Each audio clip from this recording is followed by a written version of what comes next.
Field होती है equatorial point पे वो क्या होती है, इलेक्ट्रिक फील्ड एक्सियल पे क्या होती है, आज हम कराएंगे किसी भी जनरल पॉइंट पे।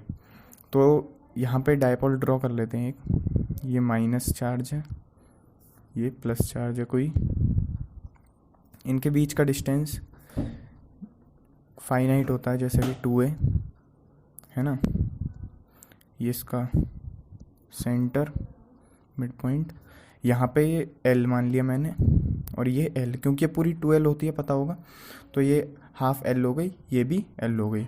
तो जो हमने इक्वेटोरियल पे बताया था वो कहाँ थी, परपेंडिकुलर डायरेक्ट, मतलब परपेंडिकुलर पॉइंट यहाँ था, वो परपेंडिकुलर लाइन थी तो वो थी इक्वेटोरियल, और एक्सियल थी हॉरिजॉन्टल लाइन पे किसी भी पॉइंट पे हमने इलेक्ट्रिक फील्ड निकाल ली थी।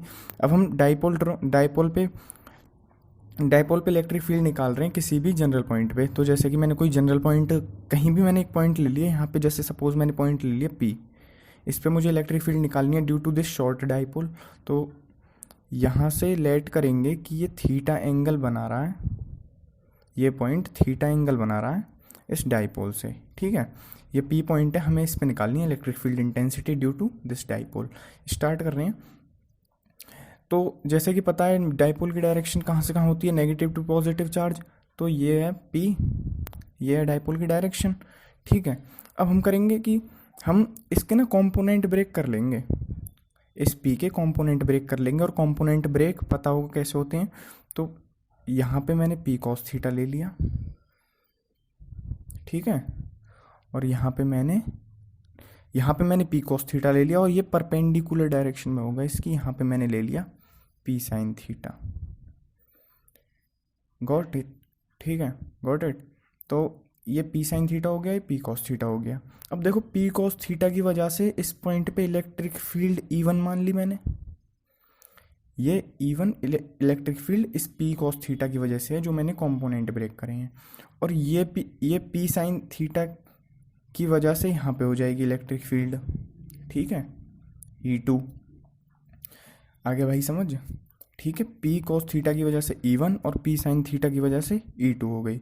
उसके बाद अब करेंगे कि E1 और E2 निकालेंगे, और E1 E2 निकाल के नेट इलेक्ट्रिक फील्ड यहाँ से आ जाएगी।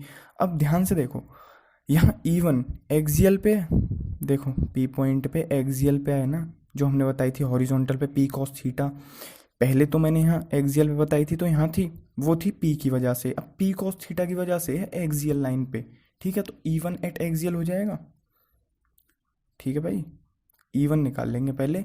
तो एक्सियल का फॉर्मूला क्या था भाई, 2kp अपॉन में r3, ये था ना एक्सियल का फॉर्मूला। और r क्या है यहाँ पे, यहाँ से और यहाँ तक की डिस्टेंस है r, यहाँ से और यहाँ तक की डिस्टेंस r है, यहाँ से और यहाँ तक की डिस्टेंस मैंने r ले ली, ठीक है। तो अब 2kp r3 हो गया। अब देखो यहाँ पे p ना, p नहीं है, p cos थीटा है, तो ये p की जगह हम p cos थीटा ले लेंगे, 2kp cos थीटा अपॉन में r3, ये हो गई हमारी E1, ये कहाँ है एक्सियल पे। अब इसकी डायरेक्शन भी ले लेंगे हम अलोंग, यहाँ पे मैंने ये m पॉइंट मान लिया, ये n पॉइंट मान लिया, अलोंग PM, क्योंकि ये वेक्टर क्वांटिटी है तो डायरेक्शन बतानी जरूरी है, ये अलोंग PM हो गया।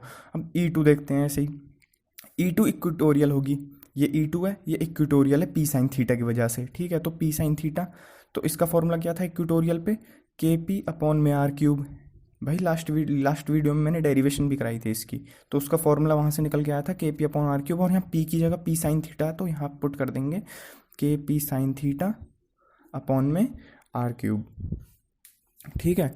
अब देखो क्या करते हैं कि जो इसके बीच में से यहाँ से रिजल्टेंट जाएगा ई नेट। अब देखो ये पैरेललोग्राम बन गया, ठीक है, ये यहाँ पैरेललोग्राम बन जाएगा, ये ऐसे बन जाएगा, देखो ऐसे, ठीक है। यहाँ पे E1 है, यहाँ पे E2 है, और यहाँ से जा रहा है रिजल्टेंट ई नेट, तो ये पैरेललोग्राम बन गया। और पैरेललोग्राम का फॉर्मूला क्या होता है, ई नेट निकालने के लिए रूट E1 का स्क्वायर प्लस E2 का square plus 2 E1 E2 cos theta, ठीक है। अब देखो E1 की वैल्यू रखेंगे, E1 क्या है 2kp cos थीटा अपॉन में r3, ठीक है, उसी इसका स्क्वायर। उसी तरह से E2 क्या है, के पी साइन थीटा अपॉन में आर क्यूब। 2 E1 और E2 रख लो, रखना चाहो तो, वैसे भी ये 0 हो जाएगा क्योंकि थीटा क्या है भाई 90। देखो ये 90 डिग्री है थीटा, ठीक है। तो यहाँ पे cos 90 रखेंगे तो cos 90 की वैल्यू क्या होती है भाई 0, ठीक है। तो इसलिए पूरा 0 हो जाएगा। 2 kp cos थीटा बचेगा क्या हमारा, 2 kp cos थीटा अपॉन में आर क्यूब का स्क्वायर प्लस में kp साइन थीटा का, साइन थीटा अपॉन में आर क्यूब का, इसका भी पूरे का स्क्वायर है, इसका भी स्क्वायर है, ठीक है। अब देखो भाई आगे कैसे करते हैं, आगे देखना। आगे देखो कैसे करते हैं। तो वहाँ पे क्या आ गया था लास्ट में कि E net equals to 2 kp cos theta upon में आर क्यूब का स्क्वायर, ठीक है, प्लस में kp साइन थीटा अपॉन में आर क्यूब का स्क्वायर। ये आ गया था ना। अब देखो यहाँ से बस कॉमन लेना है और सिंपली हमारा जो डेरिवेशन का आंसर है वो आ जाएगा, फॉर्मूला जो निकलेगा वो निकल जाएगा, ठीक है। तो यहाँ से मैं K P upon R cube common ले सकता हूँ। देखो दोनों में K P upon R cube, K P upon R cube का स्क्वायर, ये जरूर ध्यान रखना, K P upon R cube का स्क्वायर मैंने कॉमन ले लिया दोनों में से। बचा क्या अंदर, यहाँ तो बच गया 2 cos थीटा का स्क्वायर, ठीक है। और यहाँ क्या बच गया, ओनली साइन थीटा का स्क्वायर। आगे समझो, यहाँ से बस के पी अपॉन आर क्यूब निकाल लिया, यहाँ से के पी अपॉन आर क्यूब निकाल लिया, यहाँ इसका स्क्वायर बच गया, 2 cos थीटा का स्क्वायर, यहाँ साइन थीटा बच गया खाली। इसके बाद के पी कॉस थीटा को मैं बाहर ले लूँ, के पी अपॉन आर क्यूब को मैं बाहर ले लूँ, इसके स्क्वायर से रूट कट जाएगा, ये आ गया सिंपली रूट से बाहर, ठीक है। अब मैं 2 cos थीटा को मैं 4 cos स्क्वायर थीटा हो गया ये कम्प्लीटली, और ये साइन स्क्वायर थीटा हो गया, ठीक है। इतना आया समझ। अब इसको देखो, 4 cos स्क्वायर थीटा को मैं क्या लिख सकता हूँ, 3 cos square theta plus cos square theta plus sine square theta लिख सकता हूँ। अब देखो के पी अपॉन में आर क्यूब, अब देखो ये फॉर्मूला बन गया 1 का, cos square theta plus sine square theta 1 होता है ना, इसको बना देंगे 3 cos स्क्वायर थीटा प्लस 1। आ गई है हमारी, ये आ गया हमारा नेट इलेक्ट्रिक फील्ड का formula due to a short dipole at any point. अगर आप बढ़ना चाहो तो इससे भी आगे बढ़ सकते हो। स्पेशल केस बता देते हैं। स्पेशल केस क्या है, अब मैं देखो यहाँ से ना एक्सियल और इक्वेटोरियल का फॉर्मूला निकालूंगा।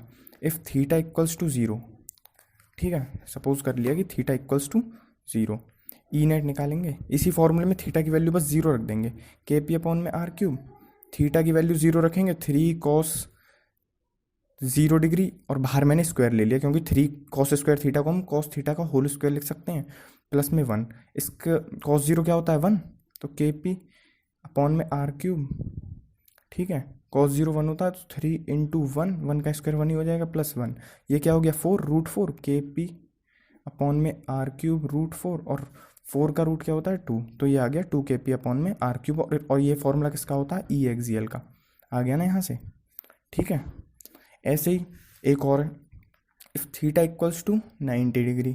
अब देखो कैसे होगा, तो ई नेट यहाँ पे हम थीटा की वैल्यू 90 पुट कर देंगे, के पी अपॉन आर क्यूब, ठीक है, और cos 90 क्या हो जाएगा 0, तो ये पूरा 0 बन जाएगा, प्लस में 1, ये आ गया भाई ई इक्वेटोरियल।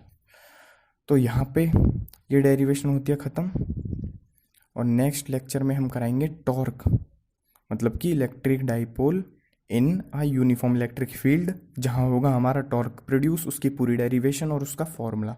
तो ये कुछ नहीं था इसमें, बस सिंपली कैलकुलेशन थी। बस यहाँ पे समझना था कि पी कॉस थीटा की वजह से ये पॉइंट पे E1 लग रही होगी जो एक्सियल पे है, और पी साइन थीटा की वजह से E2 लग रही होगी जो इक्वेटोरियल पे है। उन दोनों के फॉर्मूले मैंने लास्ट डेरिवेशन में करा दिए हैं। दोनों के फॉर्मूले पुट करके पैरेललोग्राम लॉ से रिजल्टेंट इलेक्ट्रिक फील्ड निकाल देनी है, ख़त्म बात, कुछ नहीं है। नेक्स्ट लेक्चर में मिलते हैं तो भाई नेक्स्ट लेक्चर में, और बस पढ़ते रहें, रिवाइज़ कर लें। अगर ये नहीं आया हो तो बता देना कमेंट में, मैं दोबारा करा दूंगा, वैसे आ जाएगा, कोई दिक्कत नहीं।